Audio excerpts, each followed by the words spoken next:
Development అయ్యారు. So ఇది ఒకటి అయిపోయింది. నేను ఎప్పుడు కాణిపాకం 2-3 సార్లు పోతా వస్తా చూసిన, డార్క్ గా ఉండింది. నాకు మనసులో రోజు పోయి మా కమిషనర్ ని తోమేది, సార్ ఎట్లా లైట్లు వేయాలి, ఏం చేద్దాం సార్, ఆ ఫండ్ రావాలి అనేవాడు. సార్ ఎవరైనా ఇన్వెస్ట్ చేస్తే మనం బిల్లు వచ్చినప్పుడు ఇద్దామన్నాడు. ఓకేనా అని అడిగిన. దానికి ఏం కావాలో ఫార్మాట్ ఇచ్చి అర్జెంట్ గా లైట్లు వేసాను. ఒక లైట్లు వేసి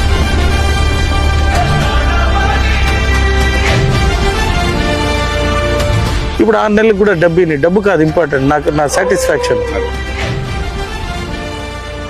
లైట్లు వేసేసినాము. ఆ చెత్త ఎత్తాలని చెప్పి మా ఉదయ్ రాలేదేమో, పొద్దునే లేచి పాపం వాడు ఎప్పుడు చూడో అన్న ఈ చెత్త వాసన వస్తుందన్న, ఈ చెత్త వాసన. ఎలక్షన్ అప్పుడు ఏదో టెక్నికల్ గా అగ్గి పెట్టేసి ఏమేమో క్రియేట్ చేసినారు. నా మనసులో ఫస్ట్ దాన్ని ఖాళీ చేపియాలి అని నా మైండ్ లో ఉండే. సో నేను సీఎం గారికి ఒక ఐడియా చెప్పిన, బెంగళూరులో సిస్టమ్ ఎట్లుందో ఆ సిస్టమ్ ఇటు తేవాలి సార్ అని. వాళ్ళని కలిపి అన్నాడు. వాళ్ళకి చెప్పినా పోయి కలిశారు. వాళ్ళకి టోటల్ ఆంధ్ర రాష్ట్రంలో ఉండే అంతా చెత్త ఒకే కాంట్రాక్ట్ ఇచ్చేసినారు.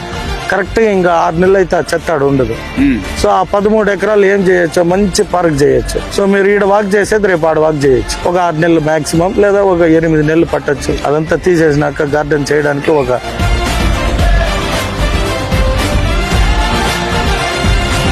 గార్డెన్ తో పాటు ఒక హౌసింగ్ కాలనీ కూడా కట్టేద్దాం సార్ అని చెప్పుండే.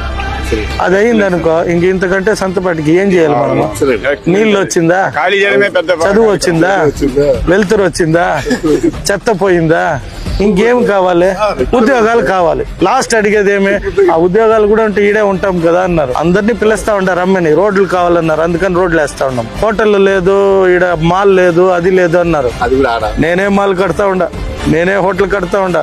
లాస్ట్ కి నేనే కూడా ఇంకా కాలేజ్ స్కూల్ కూడా కట్టేసేకి సిద్ధం అయిపోయిందా. ఇంకా చిత్తూరు ప్రజలకి ఇంతకంటే ఏం కావాలి? ఒక పొలిటీషియన్ గా వచ్చి గవర్నమెంట్ ఇచ్చినాక చేస్తామంటే నాకు ఓటేయరు. నేను చేసేసినాక ఎట్లా ఒకటి సాధించుకుంటాను అంటే నాకు ఓటేస్తారని నా నమ్మకం. అది వాళ్ళు వేస్తారో లేదో, నేనైతే రెడీ అయ్యిందా ఏం చేయాలో చేసేసి ప్రజలే చేసేస్తా ఉంటారు.